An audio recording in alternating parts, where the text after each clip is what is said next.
Leading the Prime Minister into the hall was the party's state president, Andrew Peacock. At the age of 27, Peacock sits on both the party's federal executive and on its federal policy committee. 30 years separate him from Mr. Holt.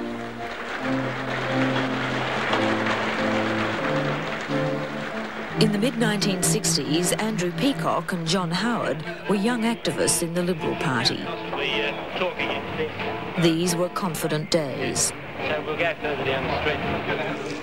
So far, the Liberal Party has been remarkably free of internal disputes and faction fights. Our best years are ahead of us, not behind us. But as they grew older, Peacock and Howard experienced a different kind of Liberal history.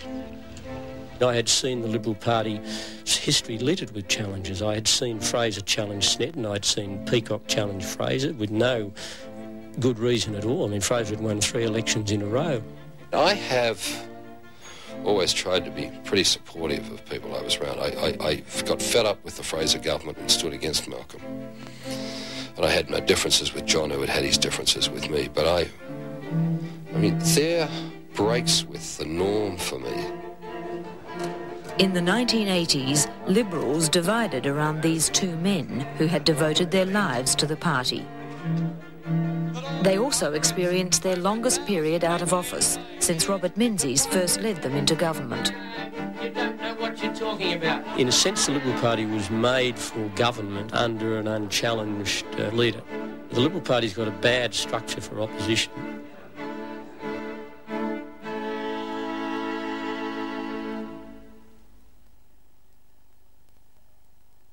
Let me just have a word about monetarism and monetary control first. In the 1980s, there was a new movement in global politics. Its prophets were Ronald Reagan and Margaret Thatcher. Rather than punish success, rather than raise taxes, let's challenge America in the next 76 days to raise her sights and reach for greatness. Let's go for growth and let's go for the gold. Its doctrines were free markets, privatisation and global competition. The Adam Smith Club dines every few months. Its members believe in free enterprise, free trade and freedom from government interference. In this atmosphere, the Liberal Party was redefining itself and prepared a post-mortem on the Fraser government. It was the dawn in Australia, anyway, on the Liberal Party, of the economic rationalists and the free market and that sort of thing. And that was beginning to get free rein. And there was a strong theme of that in that report we did 10 years ago. And it was almost, I suspect, when I look back now, the launching pad of that philosophy in the wake of the Fraser years. But while experimenting with new ideas, the party chose a traditional consensus leader. Andrew Peacock defeated John Howard, the man most closely identified with the new movement. You've got to understand that many people felt a certain sense of frustration about the last couple of years of being in government, a sense that of unrealised expectations. John, from the moment he lost the leadership after the 1983 election, was never the same John Howard I knew before that. After I defeated him for the leadership in 83, I was dealing with someone who was not the person I'd anticipated I'd be dealing with. Rival camps quickly formed around the two leaders. The strong Howard supporters didn't accept Peacock. I thought he was too ready to blow with the breeze. I didn't feel he was a leader of a country in economic crisis. All policies will be based on what is best for Australia and for Australians. Peacock publicly accepted the need for policy change, and his supporters felt Howard could not win an election. I've both got a plus and minus ledger when I talk about John Howard. I think he will be remembered by history as being a very influential policy person in the 80s. On the negative side, I think he was a wrecker in terms of Liberal Party politics. And that the big change that is needed to our tax system is to take the load off personal tax and to shift to indirect tax. What John would do would be stretch the so-called outer limits of policy in his own mind so that he felt was within policy, but to most of us it was foraging in new fields, and it made it very difficult for the shadow ministers, and it was constantly destabilising to me because people would say, he's challenging the leader for this policy, etc. And then this would lead to, on occasions, an almighty argument, and you'd point out as clinically as possible, where this differentiated with the policy. But, it's a bit like someone looking at a white wall and saying it's black. It was reported in the media generally that Howard was breaking new ground, Howard was setting out a new agenda, and the media would then speculate as to the leadership tension between the two men. I believe John's always operated like that. Whether consciously or unconsciously, you'd have to ask him. It would be correct to say that I wanted, in those first 2 years after we went into opposition, I wanted to shift the party's policy in a number of areas, and I plead guilty to that quite readily. The reason is that I think the policy needed to be shifted. We're saying that those who want choice, those who want freedom for enterprise-level bargaining ought to be allowed to do so. And by 1983, John Howard's main policy target was industrial relations. What I was doing was staking out my own views quite deliberately, with the deliberate intention of shifting the Liberal Party's attitude, and I don't make any apology for that. I was furious because I was the shadow minister, I was devising policy, Howard was the treasurer. It wasn't for him to be talking in detail on policy areas of industrial relations which I was in the process of preparing and taking to the party.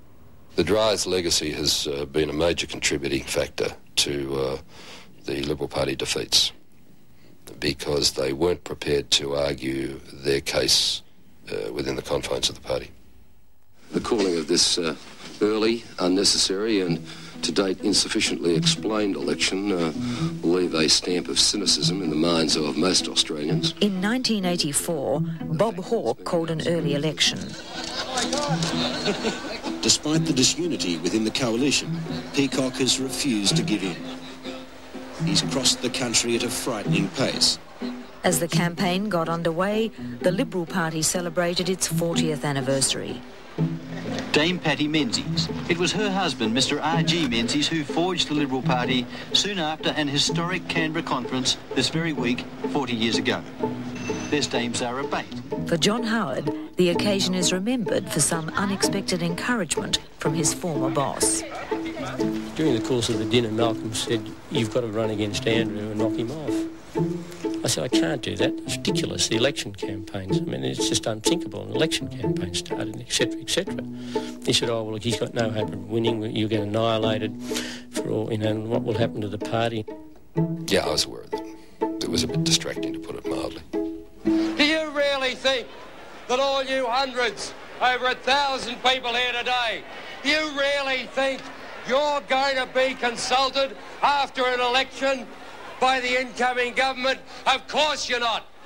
I felt that if we didn't put up a good show in '84, it could be the end of the party. We were in very bad shape. In fact, as it turned out, the '84 election was a close-run event. Peacock secured a 1.4% swing against Labor.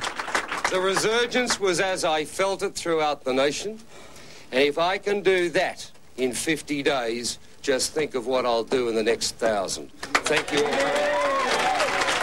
Mr. Peacock had no doubt he would lead until the next election.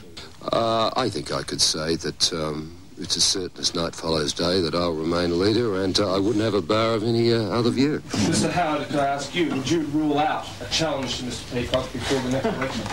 Look, I think somebody who's had the track record of loyalty that I've had to the cause of the Liberal Party is not really required to answer that question.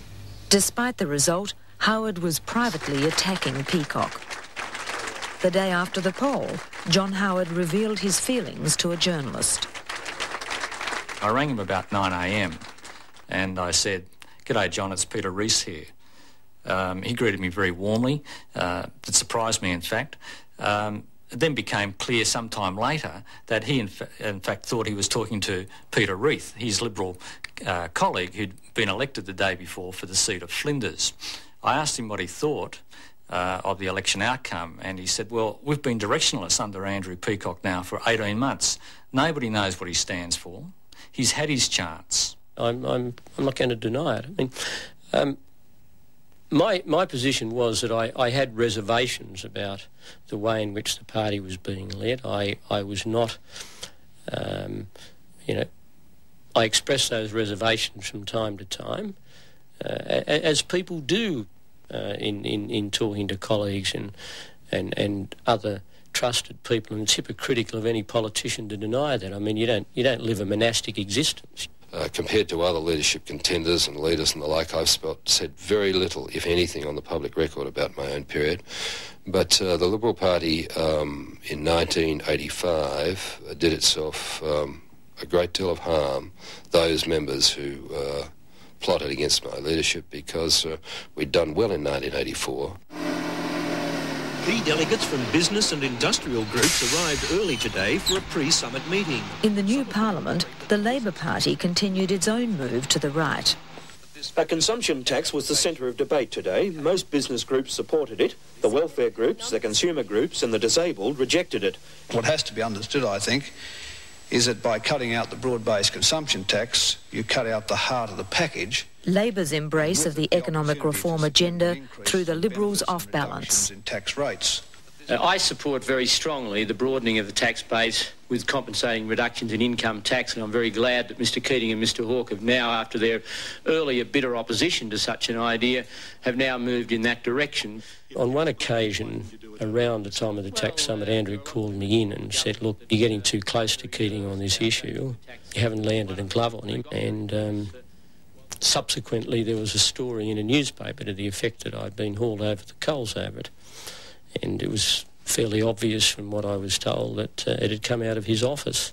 One of the difficulties that arose was that their own private offices became very dedicated to the cause of their respective leaders in a way which was actually unhelpful to the Liberal Party. It was almost like two different political parties having these two offices campaigning so strongly for their individual leaders.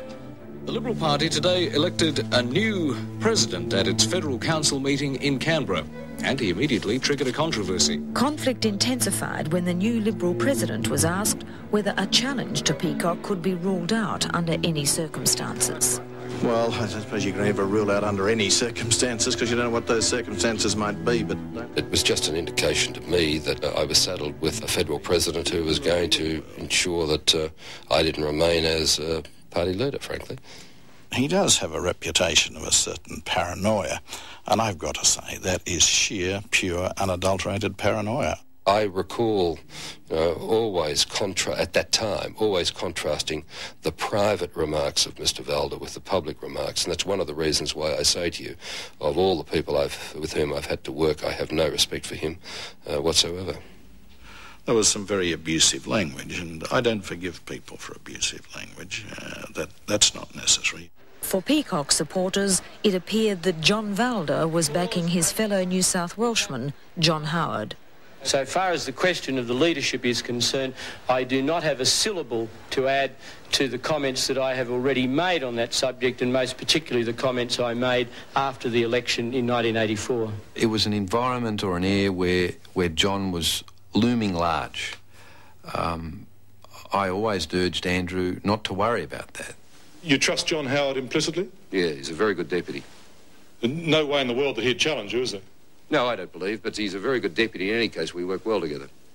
There's no way he'd challenge you? No, I couldn't imagine that.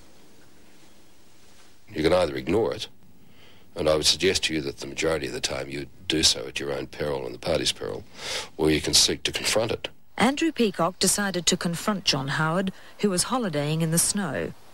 I've not done anything wrong. I've worked for 2.5 years unceasingly to get the Liberal Party back in public esteem. Howard rushed back to Canberra, and the leadership team tried to produce a statement that he would sign. I could not say I will never challenge over a 3-year period when there may have been circumstances in which I might have. And what is the sin in that?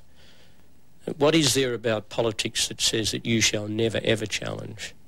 I think we're set on a course for a meeting on Thursday morning, and I will be asking my colleagues to re-endorse me as Deputy Leader. Peacock decided to dispose of Howard as Deputy if he wouldn't give unconditional loyalty. I thought it would end the destabilisation, that if the Deputy couldn't give this degree of loyalty that I thought he ought, and support, then we ought to have another Deputy. Simple as that. There'll be 3 candidates for the Liberal Party Deputy Leadership: John Howard, Michael Hodgman, and a man you've possibly never heard of unless you're from Brisbane, John Moore, the party's communications spokesman, the man soon to be anointed by Andrew Peacock. It was most extraordinary. I mean, the meeting was called, and in retrospect, he hadn't contacted the members and indicated what he had in mind, or why he wanted it. He assumed that they knew. I think I was one of 2 people, Margaret Peacock being the other, where Andrew Peacock foreshadowed that if he lost, he would resign. I still feel goosebumpy about it now. Here was the person that I had supported most strongly foreshadowing that if he went down, he would resign. And yet I knew he'd go down, because I knew he didn't have the numbers to replace John Howard as Deputy.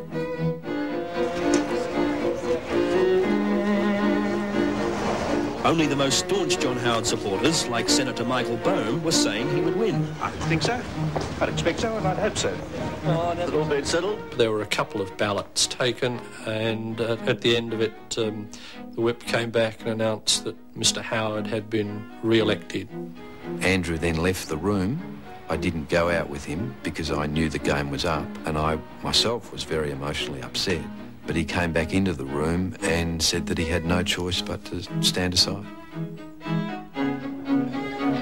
The Liberal Party's former deputy, Mr John Howard, has been elected leader of the federal opposition following a 2.5-hour meeting of Liberal MPs in Canberra this morning. I naturally assume this job in slightly unexpected circumstances. Nonetheless, I assume it with enormous enthusiasm. On the 5th of September, what should have happened was that Andrew should not have resigned, and we both should have said to the party, we accept that what the party wants is Andrew to remain leader and you, John, to remain deputy leader, and to the extent that you have any differences, you go away and sort them out. Now, that's what should have happened, but it didn't. That I will remain the leader of the Liberal Party for so long as I deliver the goods. And if I fail to deliver the goods, anybody has the right to covet my job. I've told him he has my full and total support. And if any one of you start to indicate that I'm dissatisfied with what he's doing, I will whack it down. I can only say again how delighted I am to be working as leader of the Liberal Party with the 4 people who sit with me at this table. Neil Brown is somebody I respect very greatly. He's an articulate person, and I'm delighted to have him. There's only 3, is there? Yes, I'm sorry. It was just one of those days that happens in politics that nobody plans for. And at the end of the day, we were in a far worse shambles than we had been at the beginning. I thought that under John Howard's leadership, it would be much more plain sailing. I had very great confidence in his capacity and his policy direction. And I can remember saying to my wife, well, I told you this was going to be a very tough few years. I think it's not going to be nearly as tough as I said. I think it'll be a pretty good show. The Liberal Party had a new leader, its second from New South Wales after Billy McMahon. The way I got the leadership, which was by accident, meant that I was never seen as legitimate by my critics and my opponents in the party, and that I think almost immediately translated itself into a pattern of leaking and destabilisation, which began within a month. Well, John came to the leadership not entirely by accident, because he'd been seeking the leadership for a very considerable period of time. If there was any accident about it, it was simply the timing, not the event itself. The Treasurer, Mr Keating, has announced a package of tax reform measures which he says is in the best interests of the nation and for the greater good of every individual Australian. John Howard's first challenge came with Keating's tax reforms. Treasurer Paul Keating has in effect asked Australians to accept some taxation nasties now, and in a year from now he'll give it all back in cuts to personal income taxes. Howard's instincts were to support much of the package. However, Peacock supporters persuaded their new leader to try and score political points off the government. A secret strategy paper was prepared. What has come my way today are the minutes of the meetings of the Opposition Shadow Ministry's Taxation Committee. These minutes are signed by the Shadow Finance Minister, Senator Messner. I was amazed to see my paper reproduced in full. Now, I'll read just a little from them. We, talking the Liberal Party, we can produce impeccable arguments for opposition to each element of the package while not opposing the whole. However, it is important to present a face of consistency and responsibility. That, I believe, was probably the first torpedo, obviously a leak from within Shadow Cabinet because the papers were restricted, that damaged John Howard probably terminally right from the start. Do I blame Andrew? Look, I can't prove who leaked, and when you can't prove it, you don't fling accusations around. I can say with certainty, though, that when I became the leader in September 1985, leaking started in earnest, and it continued without let or hindrance for the whole time I was leader, and it stopped when I stopped being leader. I found that I had a significant number of pretty severely affected supporters who were still pretty outraged, and from their point of view, they did not support John. That's true. I thought it was hopeless. He was hopeless in the Shadow Cabinet because, as chairman, he wanted to do most of the talking. He was hopeless in interpersonal communications. There was no clear sense of direction. I had my weaknesses, and like anybody, but I do think the charge of no sense of direction, I mean, they can't have it both ways. They can't say I was directionless and yet say I was driving the party too far to the right. I mean, they've got to make up their minds. Up in the castle, the general manager deals, talking with unions and oiling the wheels. John Howard had a very clear sense of direction on one issue. Peacock has reckoned that if it can get the smaller workforce it wants, if it can get them working its way, the operational cost at Robe River would be cut by 30%. For the right, labour market reforms had become the fundamental issue. There had been union-breaking disputes at Robe River and Mudgeonbury, and the Dollar Sweets factory in Melbourne. Howard's new deputy, Neil Brown, was building a more free market labour policy, drawing hostility from the left. You're the person who said yesterday that unemployment... I didn't come here to have a slanging match with you. What's your policy to do with unemployment? Why don't you go and get a job? Why don't you give me one? Why don't you give me one? Get out of the way.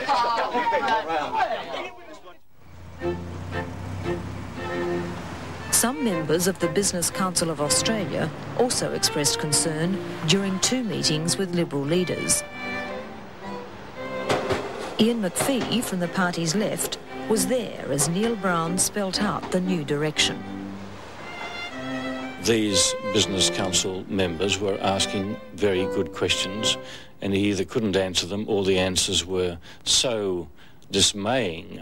Ian interrupted him and said, this is not party policy and you have no right to be saying this, etc., etc. It was a very firm intervention. It was very embarrassing, and it was obviously embarrassed and unsettled our guests. Neil got pretty heated about some of this, and at one point I did say that one of his propositions was quite abhorrent, or some such word as that, which it was. It was the antithesis of working with people. It was distinctly confrontationist, and the consequences would have been quite disastrous. I can't imagine anything more discouraging of confidence in a political party than to be having a meeting with them and there to be a row between two of the senior. I mean, if you bung on a domestic in front of the business community, you don't earn much respect. Launching the opposition policy, Deputy Opposition Leader Neil Brown said the system was too inflexible and needed freeing up. In May, the new industrial relations platform was announced. We want to give people freedom to have a say for the first time in their lives about their own wages and about their own conditions of employment. The old policy was replaced by one allowing people to opt out of the award system. It set a new direction for industrial relations. I believe the presence of each of you here. Howard's wages policy was welcomed on the right. It coincided with a successful anti-union campaign by the Bjelke-Petersen government in Queensland. I don't mind. How are you? Good to see you. But there was lingering concern that John Howard didn't have Sir Joe's common touch. I'm all right. Where do you work? I don't. Oh, I'm sorry about that. We're supporting the parents' John Howard, as I said, I quite like him personally. I've got nothing against him. But he was first of all associated with a man who was a loser. He was in a government that lost election. For 4 decades, a coalition between the Liberals and the Country or National Party was the foundation of Conservative power. Sir Joe Bjelke-Petersen was to mount the biggest challenge to this coalition since Menzies founded the Liberal Party. We must get rid of the ALP in Canberra. Only then can economic stability begin to be restored. Just 3 hours after the polls closed, the Nationals were ready to say, "I told you so." I've got some wonderful news for Queensland. We're going to remain strong and secure. We're going to have stable government for the next 3 years. Be no strikes, the power will stay on. I really became worried that Joe was a huge problem on the night of the 1986 Queensland election when, against the odds, he won again in his own right. I can remember seeing him making his victory speech on television. I turned to my wife and I said, "We're going to have a terrible problem with this fellow." I knew from moving around the States, as I moved around the States, I flew aeroplanes in and out of every nook and corner, and I knew what people were saying. I knew that they didn't believe in any of the leaders that they had at the time. Opinion polls showed support for a Joe-led federal government, bypassing Howard and the Federal National Party. You said you were concerned about unity. Will unity be maintained? Well, I think that's going to depend on what happens tonight, doesn't it? At a meeting in Hervey Bay, the Queensland Nationals resolved to break the federal coalition. We request that the National Party Federal Parliamentary Leader, Mr Sinclair, immediately withdraw the National Party from the Federal Opposition Coalition because of basic differences in taxation and other philosophies and policies. Sir Joe set out on the road to Canberra.